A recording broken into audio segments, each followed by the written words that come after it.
Esta es la segunda parte de una serie que acabamos de iniciar titulada ¿Cuándo iniciará la tribulación? Si lo quieren apuntar para que continúen con esta serie, esta es la segunda parte. En la primera parte que compartí hace algunas horas, pues di un panorama geopolítico de toda la situación que ha suscitado la invasión a Ucrania, la alianza rusa, China, iraní y Turquía, profetizada hace 2700 años, la forma como el mundo se ha desarticulado a tal grado donde pues ya realmente la gente están como borreguitos, siguiendo todo lo que se les dice, sin investigar, sin usar el sentido común, sin consultar con expertos acerca de todo lo que está pasando. En fin, vivimos un mundo muy difícil. Y una de las cosas más importantes es que la Biblia nos revela que vendrá sobre el mundo un periodo de tiempo de terribles catástrofes.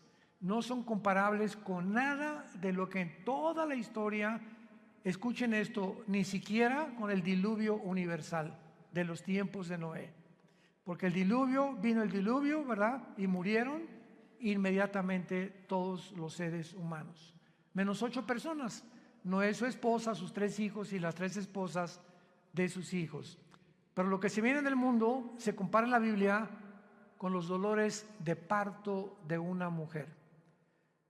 Cuando una mujer entra en dolores de parto, ya casi al iniciar el 9º mes, vienen dolores, van aumentando hasta que se rompe la fuente y llega la criatura tan esperada con el último dolor.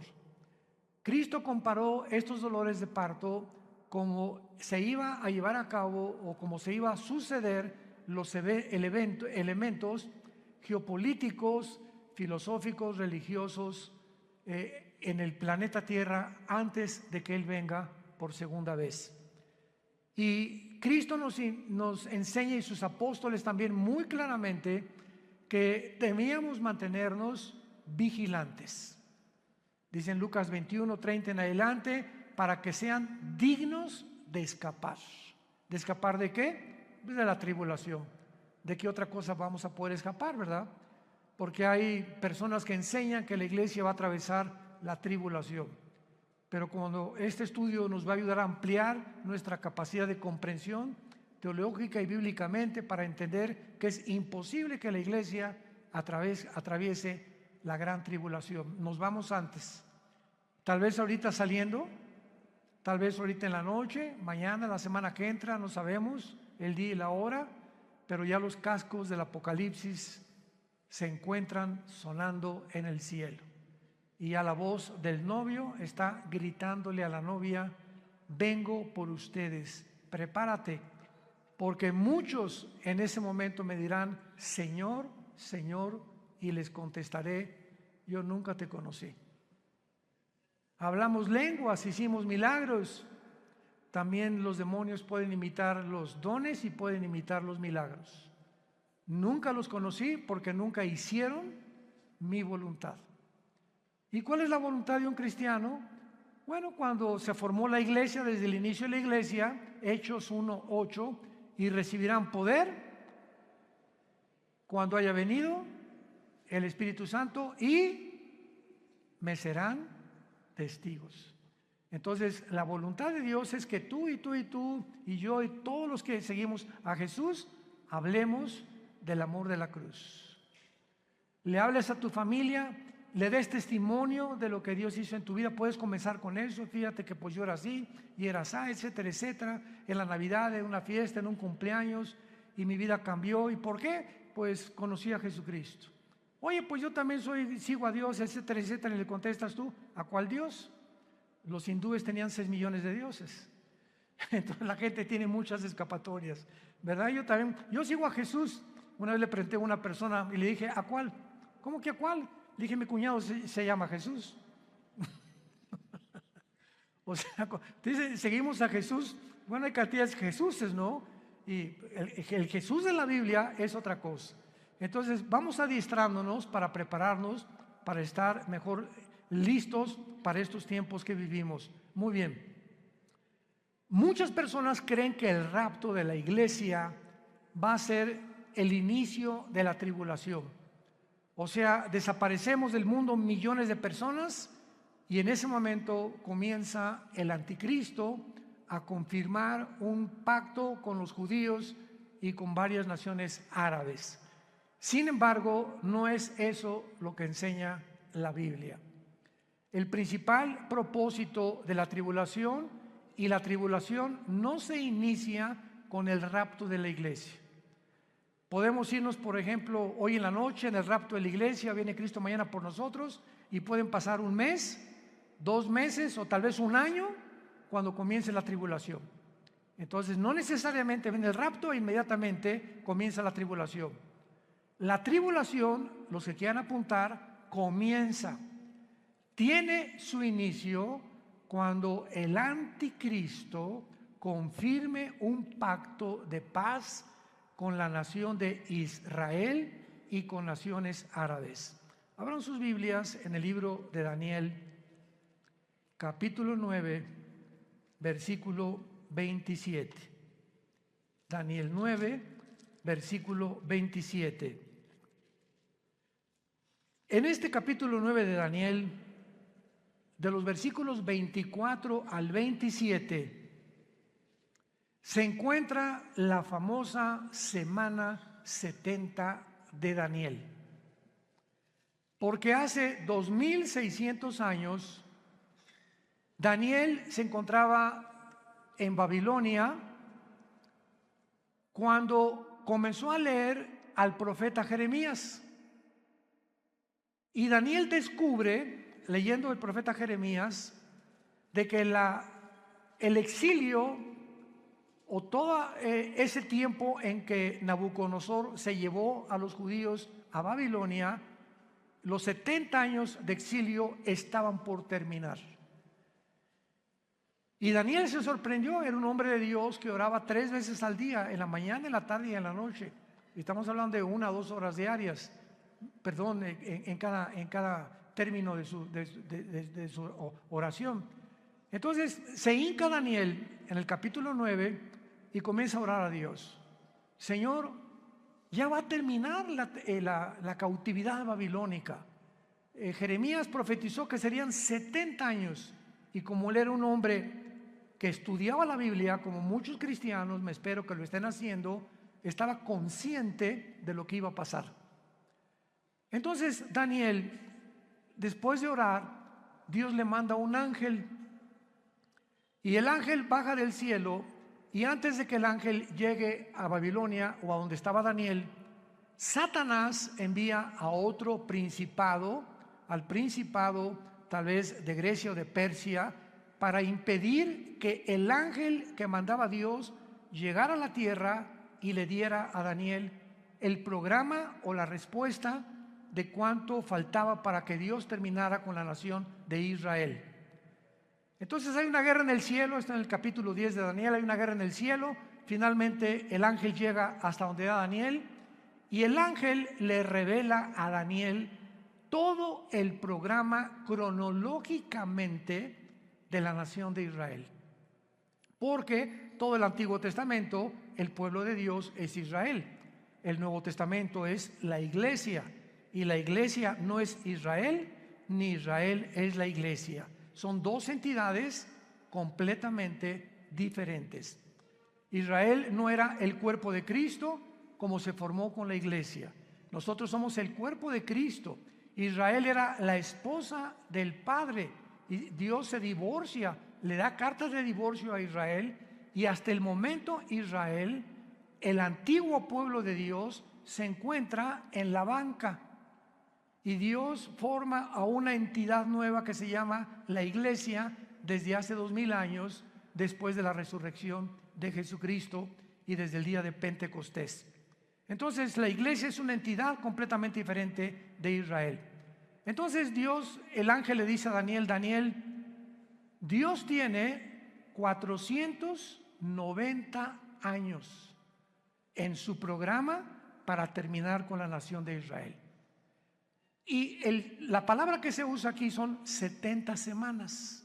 Así dice el versículo 24. 70 semanas están determinadas, decretadas sobre tu pueblo Israel y sobre tu santa ciudad Jerusalén.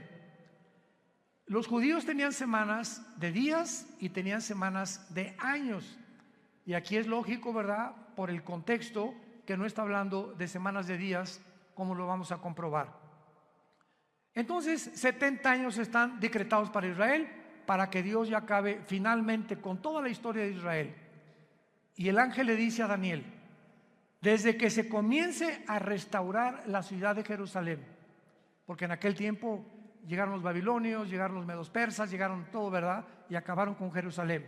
Cuando comience a ser restaurada Jerusalén, hasta el Mesías, habrá 483 años. 483 años, o sea, 6 semanas, que son semanas de años, vuelvo a repetir. ¿Cuándo se comenzó a restaurar Jerusalén?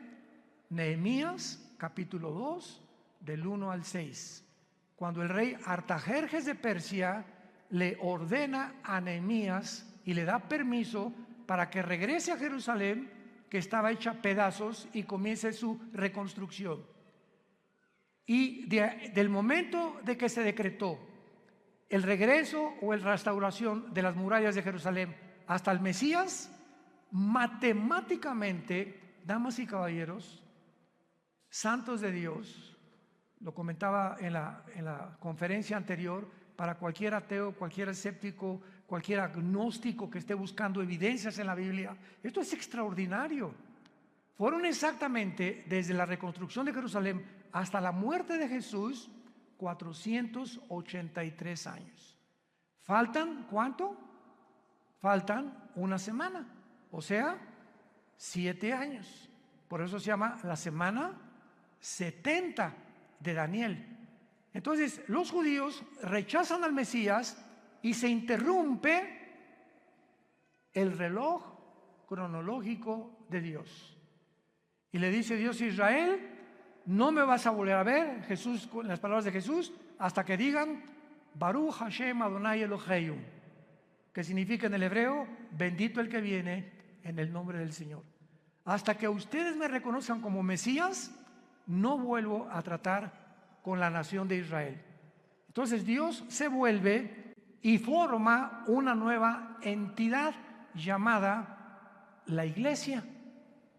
Y la palabra iglesia, eclesia en el griego, significa los que Dios llama fuera del mundo espiritualmente. Nos envía a Dios a su espíritu a morar dentro de nosotros para que tengamos el valor. No nos dio espíritu de cobardía, le dice Pablo a Timoteo, sino de poder y dominio propio, para que tengamos el valor de hablar del Mesías al mundo, de hablar del amor de Dios a mi familia, a mis suegros, a mis hijos, a mis padres, a mis compañeros de la oficina, en el bufete, en el consultorio médico, para hablar y decirle al mundo su necesidad profunda, intrínseca, de recibir al Salvador. Ese es el valor que una persona que no tiene a Cristo no testifica. Si tú te llamas cristiano y nunca has hablado de Cristo, dudo que tu cristianismo sea real. Muy bien. Entonces, esta semana que le falta Dios a tratar con Israel, se interrumpe por el periodo o la dispensación de la época de la iglesia, que tiene que durar 2000 años. ¿Por qué 2000 años? Porque de Adán a Abraham, 2000 años, de Abraham a Cristo, 2000 años, y de Cristo a cuando termina la iglesia, 2000 años, o sea, 6000 años. Dios creó el mundo, el universo, en 7 días, ¿se acuerdan? Génesis capítulo 2. Entonces, este séptimo día, dice el Salmo 90 y 2 de Pedro 3, que para Dios un día son 1000 años y 1000 años es como un día. Entonces, Dios establece su reloj cronológico desde los 6 días de la creación, que son un símbolo de lo que va a durar la historia del ser humano en este planeta. 6000 años nada más. Y cuando entremos al milenio, al séptimo día, vamos a entrar al reino mesiánico que serán nuestras vacaciones. Pero ya no vamos a hablar de eso ni nos vamos a adelantar. Es importante que nos ubiquemos ahorita en lo que estamos hablando de la semana 70 de Daniel. Entonces, Israel, ahí nos vemos. Ya no te voy a ver hasta que usted me reconozca. Mientras tanto, Dios se voltea, porque la Biblia dice, los ojos de Jehová están sobre los justos. Y cuando habla la Biblia de los ojos de Jehová, se refiere a su presencia. Entonces, cuando Dios dice, me volteo y no te veo, significa Dios te ha dejado. Haz lo que tú quieras, Pepito, haz lo que quieras, Carmelita, ya no me vuelvo a meter con tu vida. Y se voltea a Dios y te deja que te hundas y toques fondo. Es la forma como Dios juzga a los seres humanos. Si cuando venga tribulación y angustia me buscarás y entonces no responderé. Porque no es cuando tú quieras, es cuando oigas su voz, no te endurezcas. Y ahorita ustedes están escuchando la voz de la palabra de Dios. Entonces, adiós Israel, Dios forma a la iglesia y comienza Dios a trabajar con nosotros, con el Espíritu Santo. La iglesia tiene que llegar a su final. Porque si no llega a su final, ¿cuándo va Dios a regresar con Israel? Entonces, durante este tiempo de la iglesia, he oído a muchos predicadores que han dicho que ya Dios no tiene que ver nada con Israel, que la iglesia tomó el lugar de Israel y que Israel ya se olvidó de Dios. Yo siempre les digo, leer Romanos 9, 10 y 11.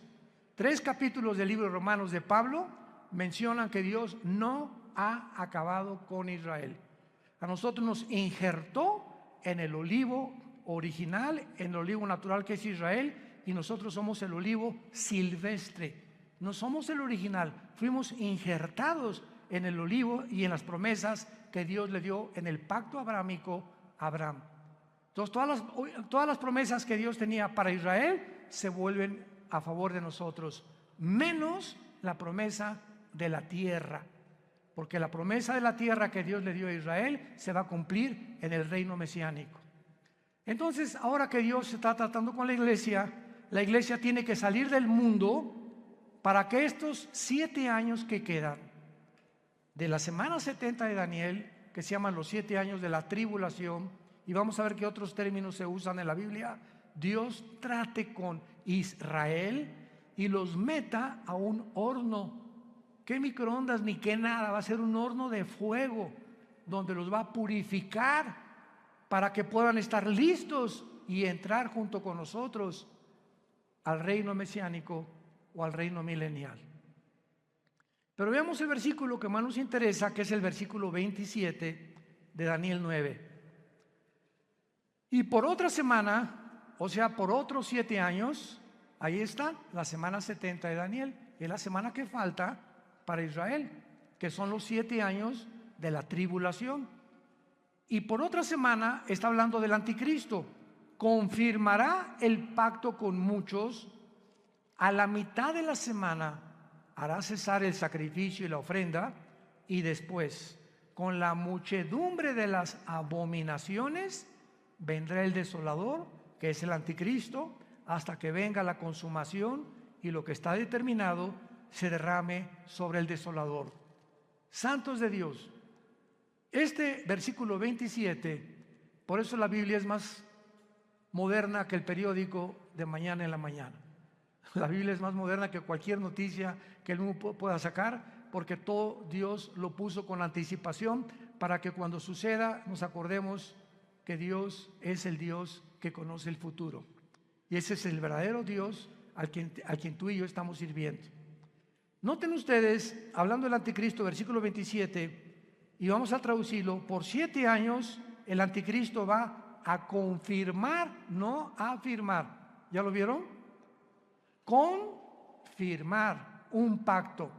Esto significa que cuando nos vayamos nosotros y el anticristo se siente con los rabinos judíos o con los gobernantes de Israel actuales, o no sabemos quiénes serán, para firmar un pacto, confirmar un pacto, estos gobernantes judíos van a aceptar que este hombre les garantice la paz por 7 años, por la semana 70 de Daniel, que son 7 años.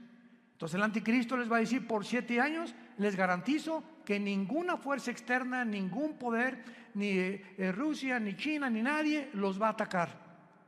Pero al mismo tiempo dice: confirmará el pacto con muchos, aparte de Israel.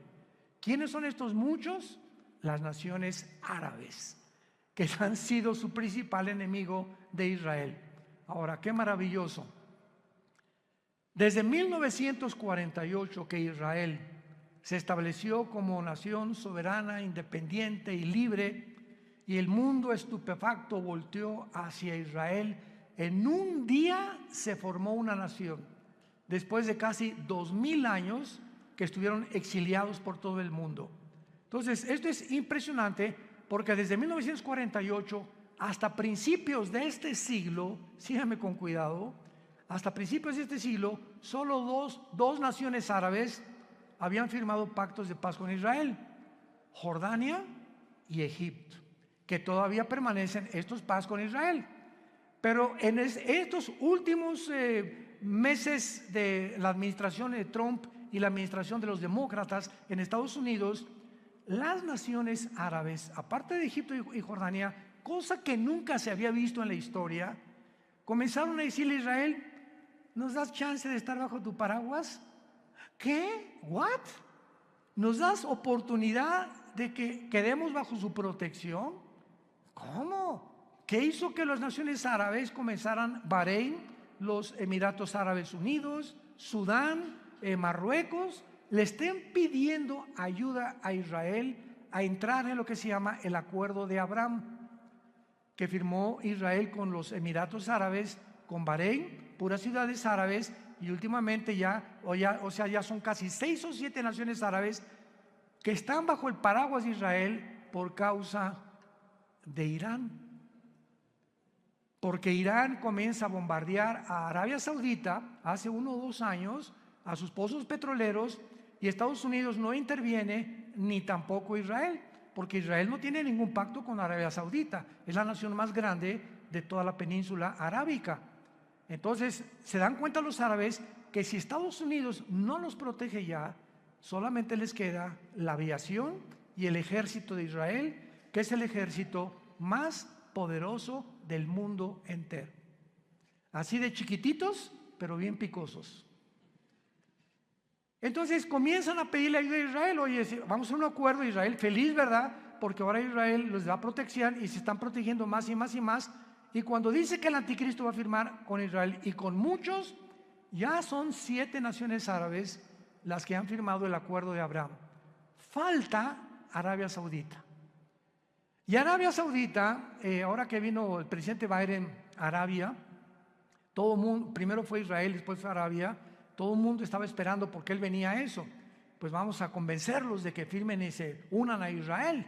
Pues el jeque de Arabia Saudita le dijo al presidente Biden: no vamos a firmar ningún tratado de paz con Israel, porque tenemos una sola condición: cuando Israel haga la paz con los palestinos y Israel le permita a los palestinos poner un estado palestino dentro de Israel, firmamos el Acuerdo de Abraham, cosa que los judíos nunca van a hacer. Así que le están pidiendo, ¿verdad? Algo que está completamente en contra de la misma política de hace más de 75 años que se formó Israel, para que ellos permitan que los palestinos formen un estado dentro de Israel. Imagínense, ahorita están los palestinos en la Franja de Gaza, están en el Banco Oriental, en Jericó, y están en la frontera con Galilea, en las colinas del Golán, Siria, apuntando los cañones contra Israel. Entonces imagínense que en México haya 2 Méxicos. O sea que la península de Yucatán y Chetumal, etcétera, etcétera, le digan al presidente: pues nos independizamos del gobierno mexicano, pero vamos a estar dentro de la República Mexicana, pero con 2 gobiernos. Vamos a hacer completamente 2 gobiernos, y va a haber 2 gobiernos dentro del mismo terreno geográfico de la República Mexicana. Pues esperamos guerras, ¿verdad? Esperamos siempre haber problemas, porque pues ¿cómo vamos a poder estar 2 presidentes gobernando el mismo terreno geográfico que nos pertenece desde hace miles de años? Entonces Arabia Saudita está ahorita completamente descansando, ¿verdad? Está en pausa hasta que Israel le conceda a los palestinos tener una nación dentro de Israel, cosa que va a suceder. ¿Dónde lo encontramos? En el libro de Joel, en el Antiguo Testamento. Ahí denle la vuelta a Oseas, después de Daniel, para que no se vayan hasta Génesis. Y luego sigue Joel, no se pierdan tanto. Y aquí en el libro de Joel, capítulo 3, que describe la Tercera Guerra Mundial y la venida de Jesucristo, dice así, Joel capítulo 3, versículo 1 y 2, principalmente. Porque he aquí que en aquellos días y en aquel tiempo en que haré volver la cautividad de Judá y de Jerusalén, reuniré a todas las naciones y las haré descender al valle de Josafat, o sea, al valle del Meguido, donde será y se librará la Tercera Guerra Mundial, conocida como la batalla del Armagedón, que se encuentra en Apocalipsis 16, del 12 al 14. Los reuniré en el valle de Josafat, y allí entraré en juicio con ellas a causa de mi pueblo y de Israel, mi heredad, a quienes ellas esparcieron entre las naciones y repartieron mi tierra. Una de las razones por las cuales Dios se va a enojar con la nación de Israel es que van a acabar cediendo a la presión de otras naciones para permitir dos naciones dentro de una nación. Repartieron mi tierra, la tierra que Dios le prometió a Abraham, a Isaac y a Jacob. Muy bien, ahora veamos este famoso pacto de paz o tratado que confirmará el anticristo, porque hay 5 cosas claves de este tratado, los que lo quieran apuntar. Número 1, el tratado de paz que el anticristo va a confirmar con Israel será entre Israel y el anticristo, involucrando a naciones árabes. Número 1, involucrando a naciones árabes. Puesto que el anticristo tiene que surgir de alguna de las naciones que formaron el antiguo imperio romano, él será el principal protagonista. Ahora vean esto. Para los judíos el anticristo va a ser casi como un Mesías, porque para que hayan confiado que nadie los va a agredir y para que el anticristo tenga el poder de detener a naciones que sean contra Israel, es porque el anticristo va a ser un personaje sobrenatural, controlado por un principado completamente angelical, un principado de Satanás. Ahora esto es muy, muy importante, ¿verdad? Porque él va a ser el principal protagonista y él no va a permitir que nadie los ataque.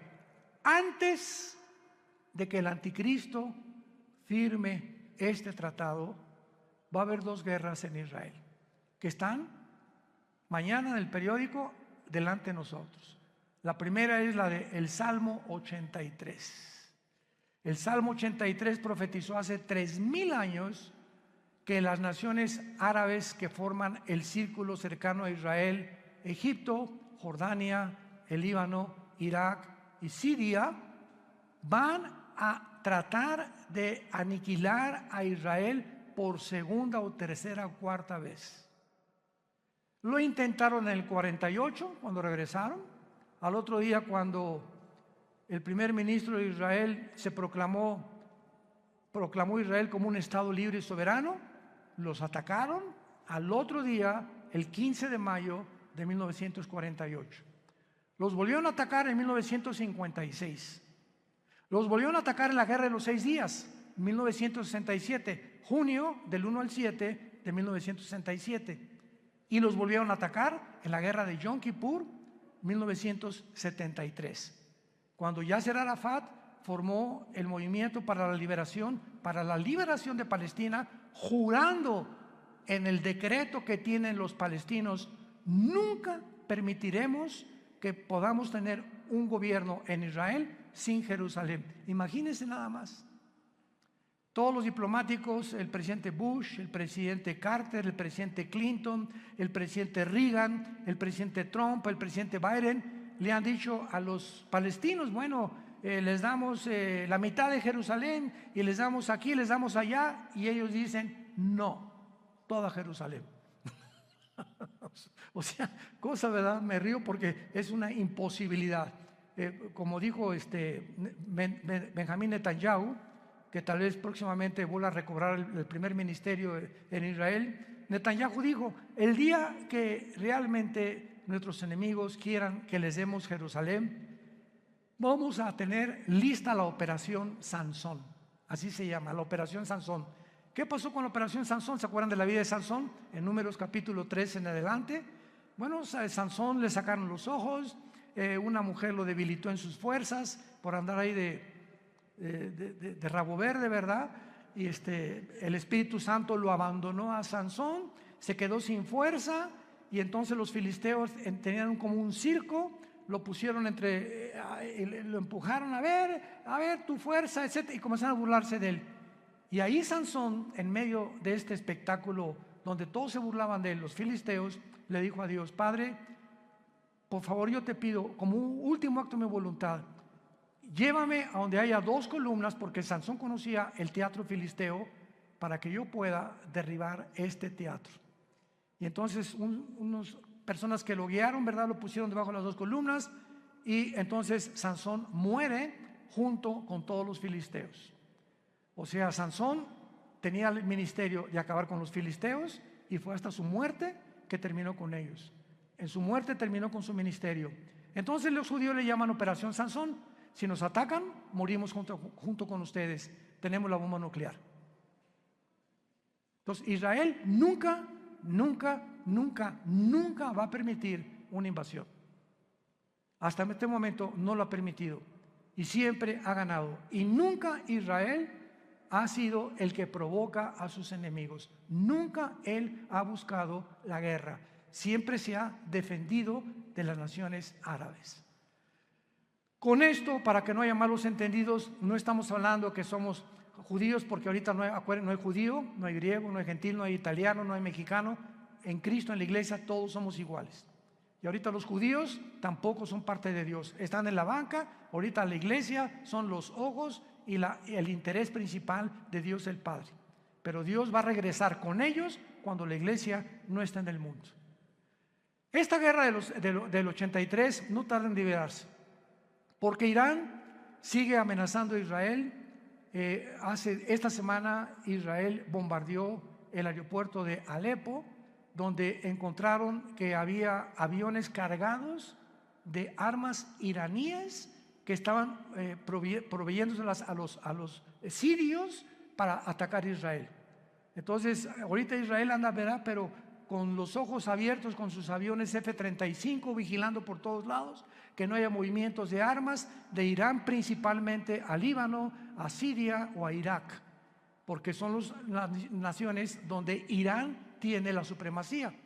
Irán ahorita sostiene a Hezbollah, el grupo terrorista más grande del mundo en el Líbano, sostiene a los yudis en Yemen, en la península arábica, y sostiene al grupo de Hamas en la franja de Gaza o en la franja de los palestinos.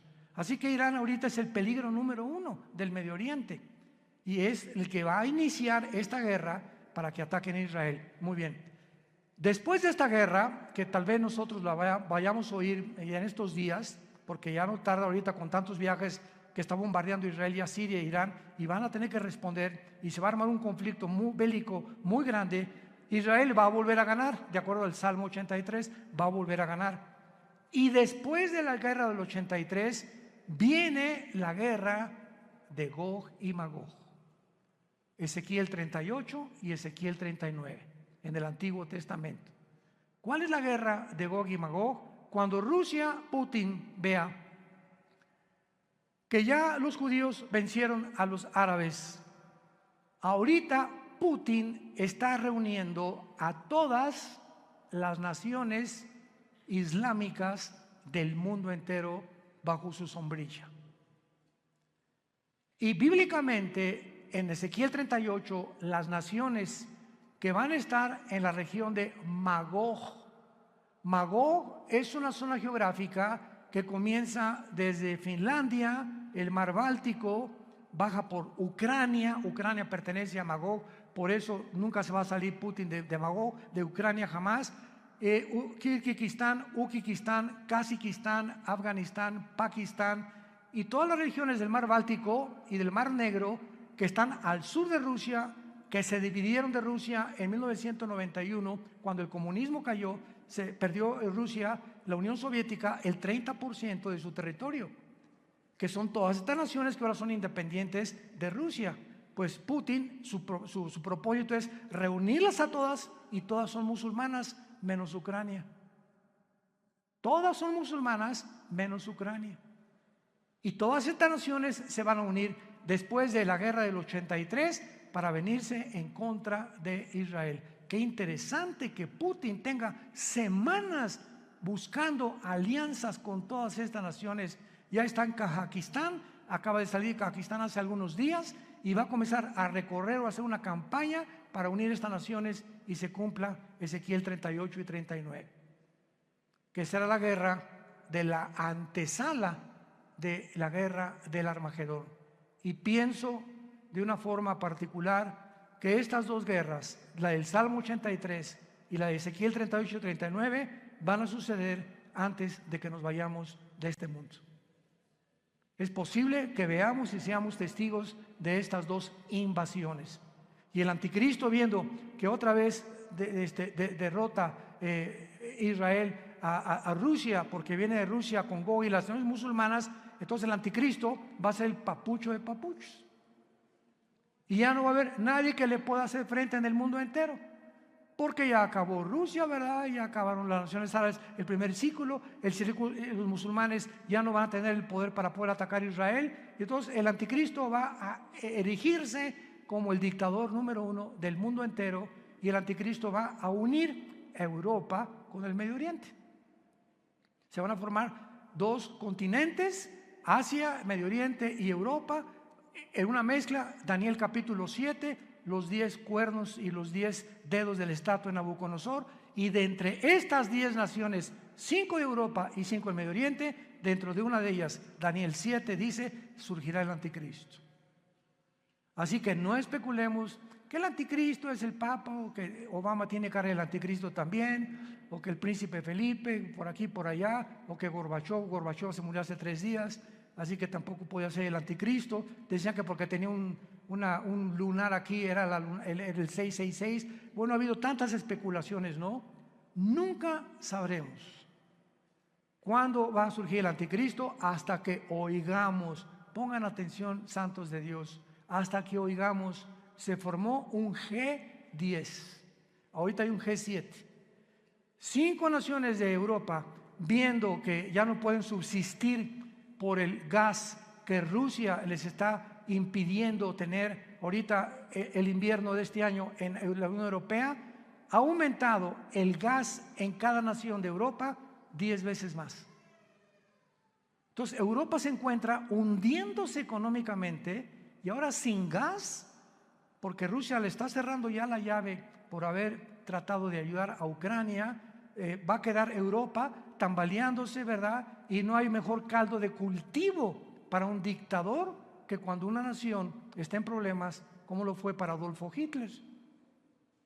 Adolfo Hitler en 1932-33 acaba de pasar la Primera Guerra Mundial, perdió Alemania en la Primera Guerra Mundial. Vino el caos económico en los 30s, donde la gente se está muriendo de hambre. Y en medio de este caos, Alemania estaba llena de comunistas, porque el comunismo comenzó en el 93 con los bolcheviques, con Lenin. Estaba sin trabajo, no había fábricas, y llega Hitler y crea la Volkswagen, que significa el carro del pueblo. Fernando Porsche fabrica los primeros carros Porsche, hace fábricas, saca Hitler a los comunistas de Alemania, y pues decía la gente, este es el hombre que estamos esperando. Siempre el engaño del populismo, ¿verdad? De los gobiernos populistas. Este es el que estábamos esperando, porque siempre desgraciadamente estamos esperando un hombre que nos saque del hoyo, y no hay nadie que nos pueda sacar más que Jesucristo, el Hijo de Dios, nada más. Entonces Hitler tenía el caldo de cultivo, ¿verdad? Igual todos los grandes dictadores que ha habido en la historia, Saddam Hussein, el que tú me quieras mencionar, surgen cuando el problema en la nación se encuentra completamente económicamente quebrantada. Y de ahí el que surja en la nación le estará eternamente agradecido que lo sacó del hoyo, pues el anticristo se formará y lo adorarán como Dios. De los milagros va a solucionar el problema de Europa, va a solucionar el problema del Medio Oriente, va a solucionar el problema de África, va a solucionar el problema del hambre, del clima y de todos los problemas que ahorita han sido insolubles. El anticristo tendrá la sabiduría, la destreza, el poder de poder realizarlo.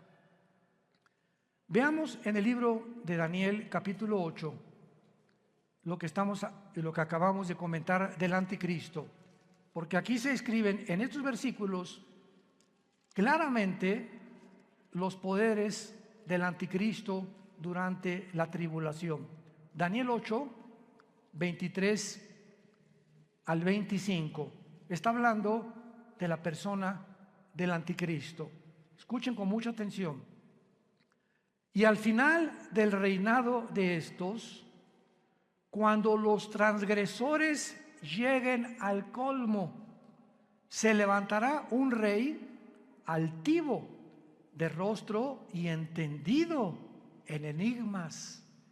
Su poder se fortalecerá, mas no con fuerza propia, y causará grandes ruinas y prosperará, y hará arbitrariamente y destruirá a los fuertes y al pueblo de los santos. Con su sagacidad hará prosperar el engaño.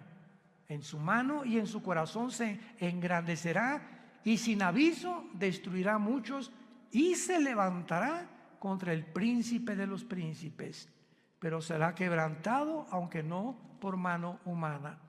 Rápidamente, para terminar, resalto estas características. En primer lugar, el poder del anticristo no será de él. Su poder se fortalecerá, mas no con fuerza propia. Y lo explica Apocalipsis capítulo 13. Y Satanás le entregó su autoridad, y le entregó su poder, y le entregó su sabiduría al anticristo. Por eso dice, su poder se fortalecerá, pero no de él. Todo lo que él haga será porque estará completamente poseído por principados demoníacos. En segundo lugar, dice el versículo 23, que va a ser un rey altivo de rostro y entendido en enigmas. Apunte la palabra en hebreo, enigmas, que es chida. No chiro, chida. C-H-I-D-H-A. Chida.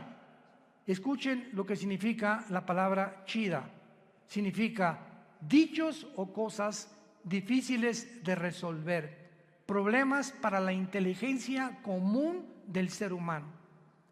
O sea, que él va a tener una capacidad sobrenatural, científica, filosófica, política, religiosa, que va a asombrar a la mente más brillante que pueda en ese tiempo existir en el mundo.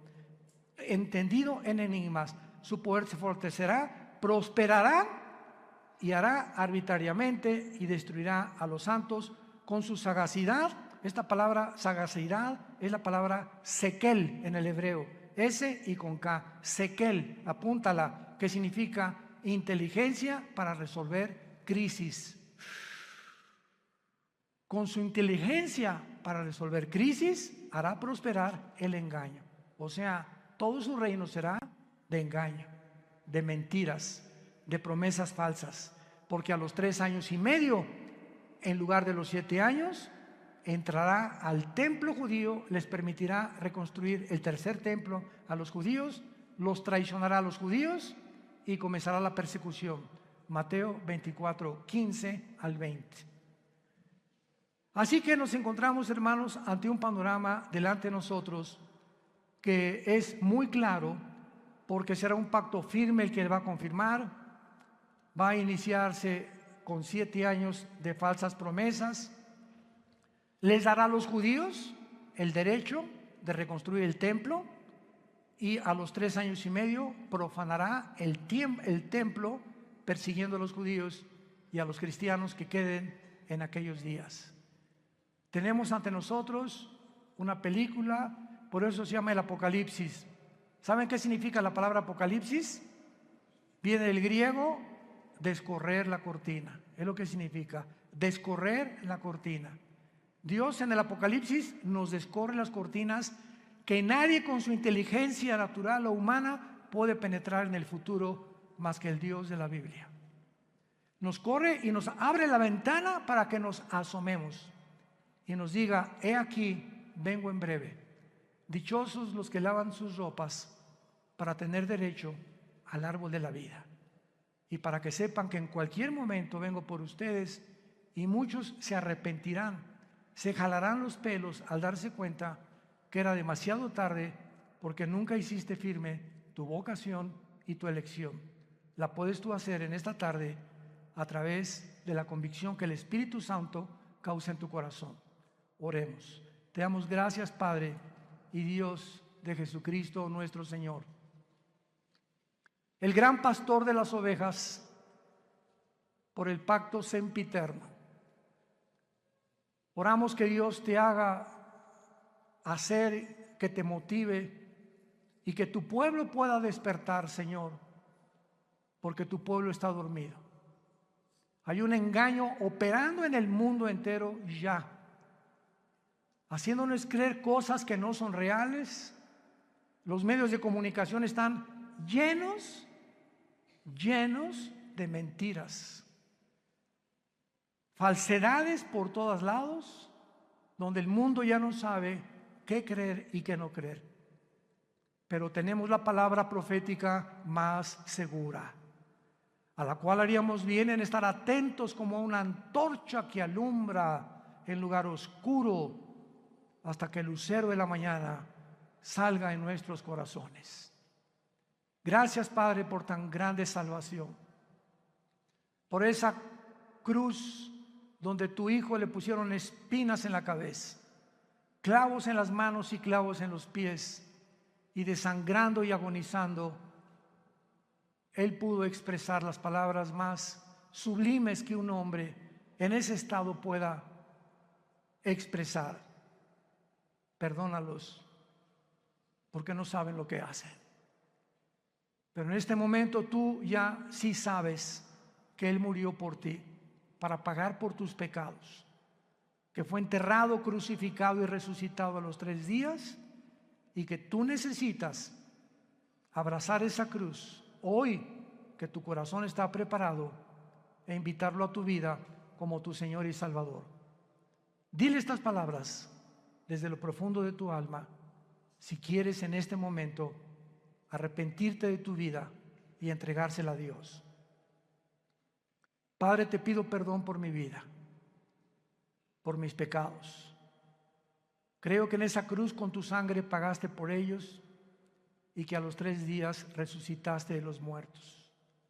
Y porque creo que vives, Jesús, te pido que entres a mi corazón como mi Señor y mi Salvador.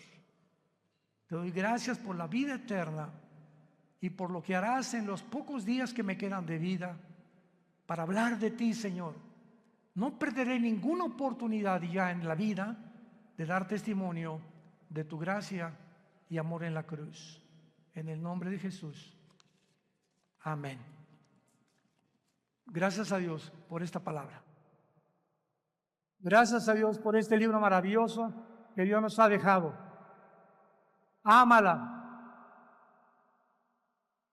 Lee la Biblia, estudia la Biblia, memoriza la Biblia, medita la Biblia, día y noche. Y Dios te promete, el Dios que inspiró este maravilloso libro, que es un compendio de 66 libros, que Él te hará prosperar en todo lo que tú hagas, si tú buscas a Él y su reino en primer lugar. Y Él no es hombre para que mienta, ni hijo de hombre para que se arrepiente. Lo que Dios cumple lo va a hacer realidad en tu vida. Pero tú tienes que apegarte, abrazar, arraigarte a esta palabra santa.